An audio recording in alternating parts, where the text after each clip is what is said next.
This is the Sunday morning little Bible devotion that Maymay normally does. She asked if me and my husband Eddie here, this is her one of her dads, her stepdad, would do it this morning. So that's what we're going to do. So he's going to start, and we're just going to talk a little bit. I really don't even know what his plan is, what to talk about, but we'll go from there. Okay, let's go. I'm Eddie Gillenwater. I'm the founding pastor of the Church at Eastern Oaks in Montgomery, Alabama, and continue to be on staff there. One of the things that we talk about often is we talk about the types of things that we're passionate about. We're here in Gatlinburg, Tennessee today, and we've been here for about 3 or 4 days, and we've been here for a Maymay Con, Maymay Made It Con. And this brought in a lot of people from a lot of different places in the country to be involved in a craft show and understanding how to make crafts and doing the things that Maymay Made It. These people are very, very passionate about crafts. Yes, they are. And I was thinking about the types of things that we're passionate about.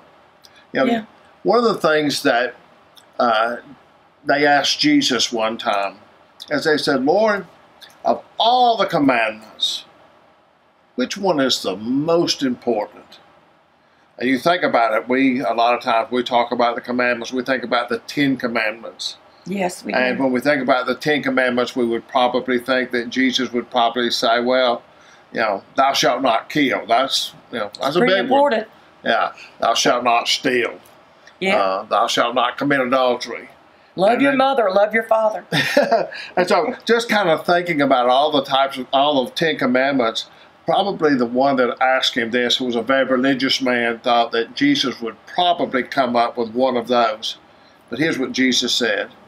Jesus said, the most important of all the commandments is that you love the Lord your God with all of your heart, and all of your mind, and all of your soul. And I was thinking about that a few weeks ago, and I was thinking about that love. And, you know, we've gotten to where love doesn't mean the same thing that love meant when Jesus was talking about it. Because I agree. Yeah, I agree. We love our dog. We love our car. We love our house. You know, there's so many things that we love. And so, as I was thinking about it, the Lord kind of spoke to me and said, maybe the real word that Jesus is using is a word more like this. Be passionate about God. Oh, yeah. And you think about it. Deep, deep love. Yeah, a deep love.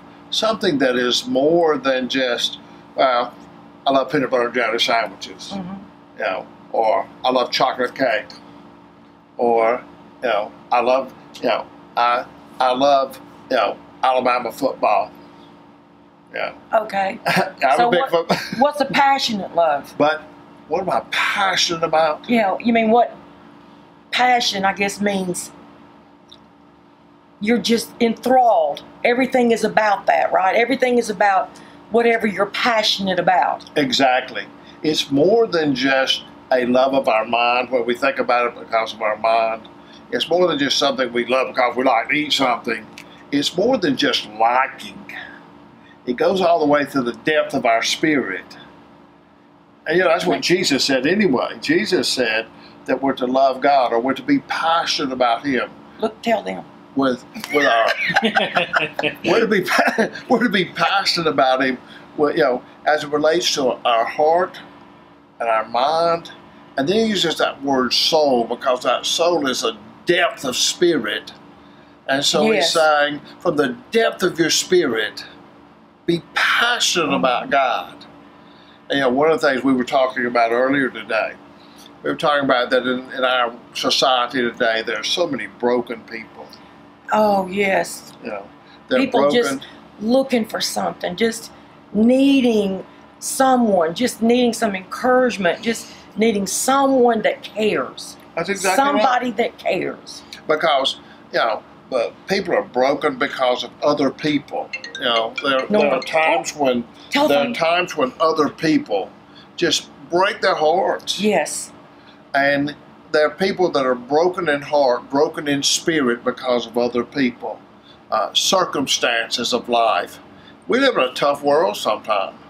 And sometimes it's like a pressure cooker. And because it's such a pressure cooker, people are saying, oh, there's got to be a solution. There's got to be something more than what we see in our world today. Right. Well, I always say this. I've said this now for all my years of pastoring. One of the things is we don't have to guess what that something is. Right. We can go to the Word of God. And we can say, what does the Word teach us? What does the Word say? And one of the things I thought about when I think about passion is I think about the passion that God had for us when we were in a broken condition. And somebody that might hear this or see this, they might be going through a broken condition in their life. Oh yeah. Maybe a relationship is broken. Maybe it's a husband and wife and their relationship is broken. Maybe it's a boyfriend, girlfriend and their relationship is broken. Maybe it's children who have a broken relationship with their mom or their mom and dad have a broken relationship with them. Or maybe there's somebody that they're listening to this or see this and they say, I've been broken because of my job situation. I lost a good paying job and I'm out struggling to find a job. Or there's so many things that cause us to be broken.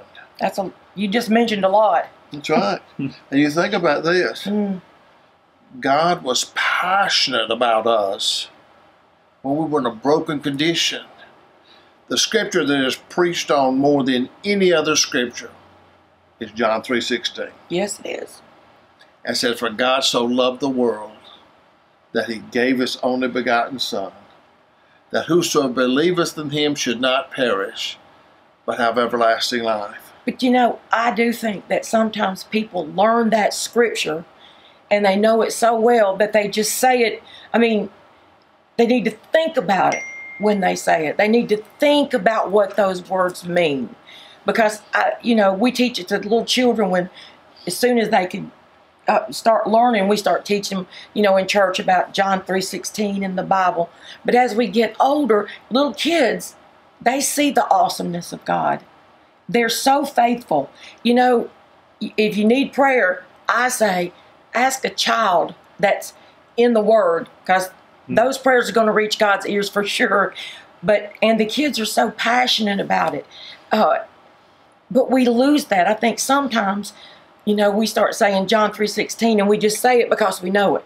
I think you're exactly right. I think that's so true of so many things as it relates to the scripture. But you see, that's also true as it relates to God. Those of us that have been Christians for a long time, we say, well, I love God. And somebody said, well, tell me about your love for God. It's like, well, I just love him. But there's no real passion for him. Right. And to be passionate towards God means I want to do what he wants me to do. Exactly. And I want to do it the very best I can. I give this example.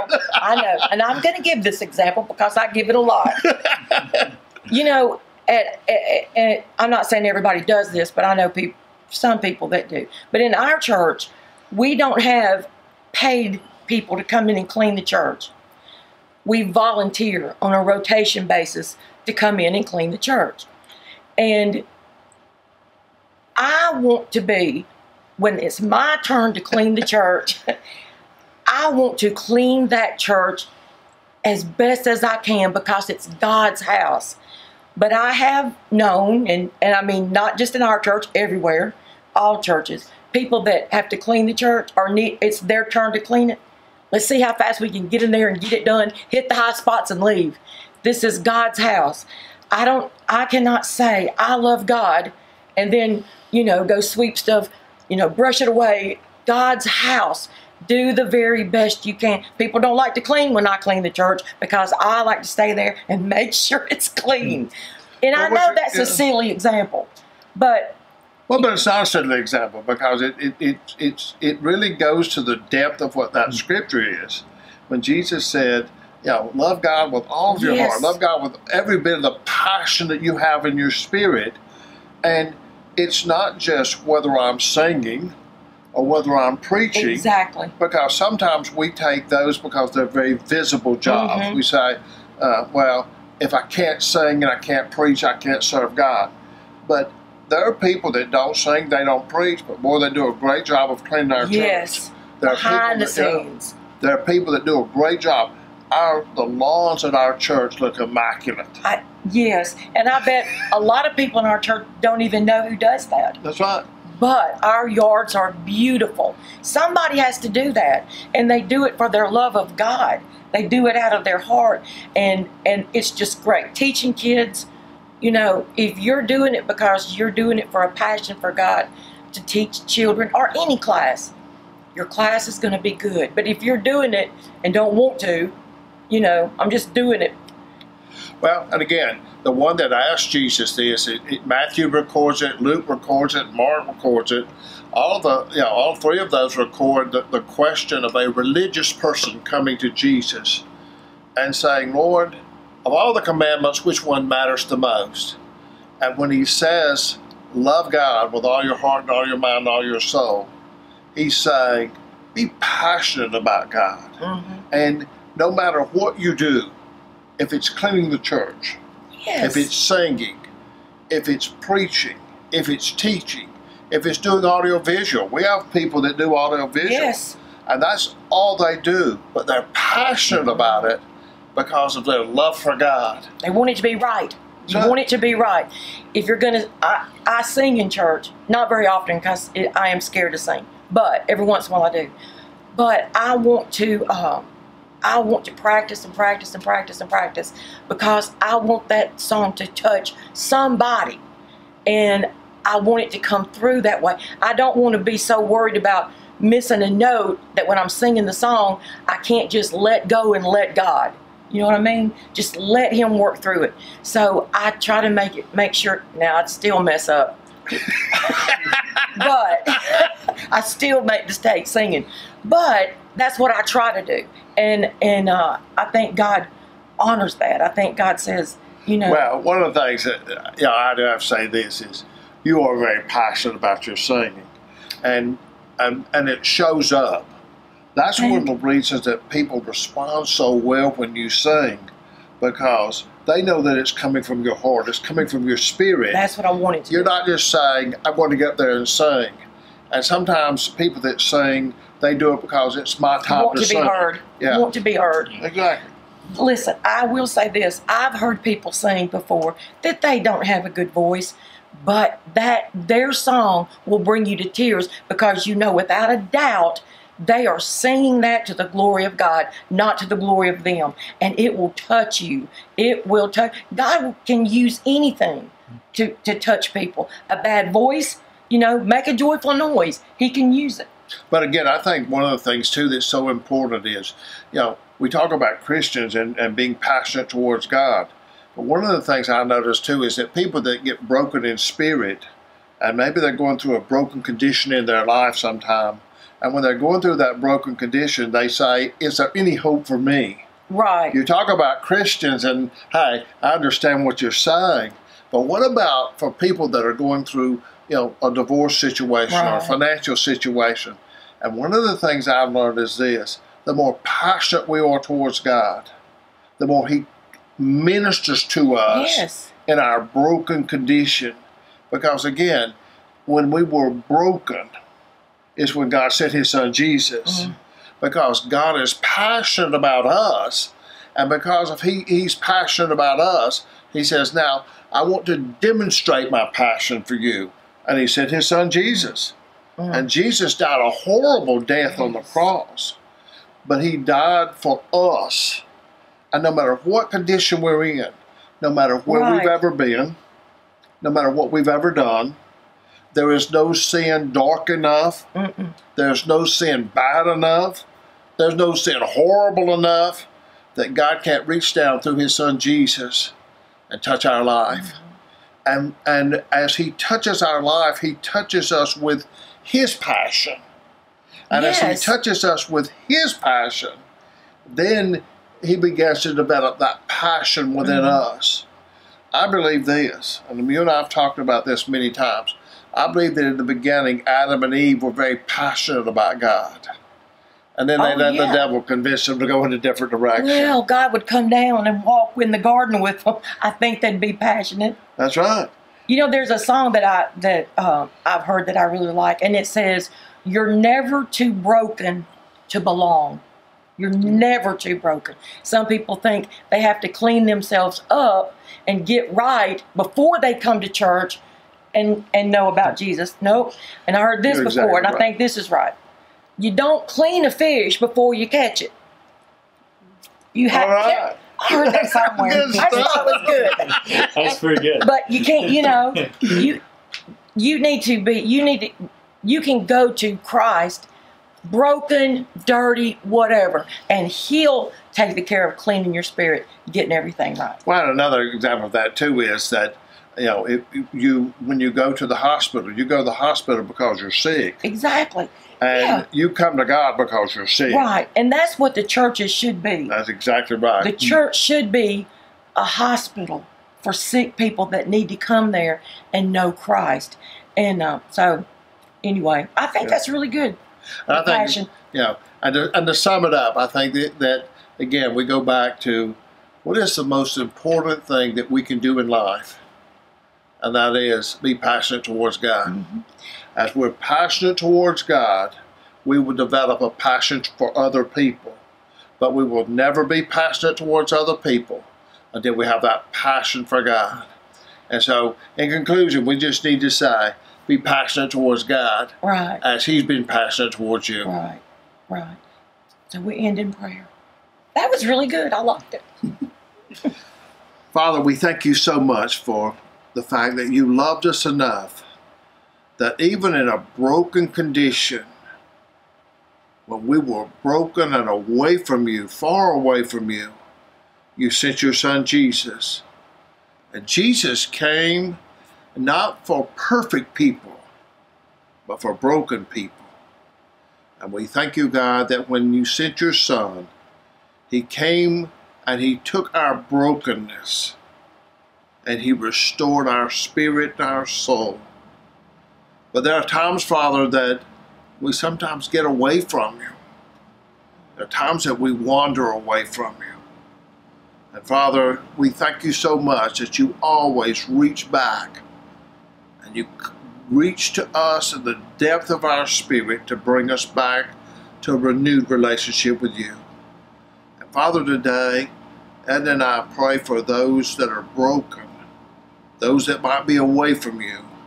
And God, we pray that they'll come to a saving knowledge of Jesus Christ, or if they've already known Christ, that they'll come back to Him. And Father, we pray for some that are just broken in spirit. We pray that you'll heal their spirit in the name of Jesus and by the power of the Holy Spirit. And Father, that you'll restore that passion.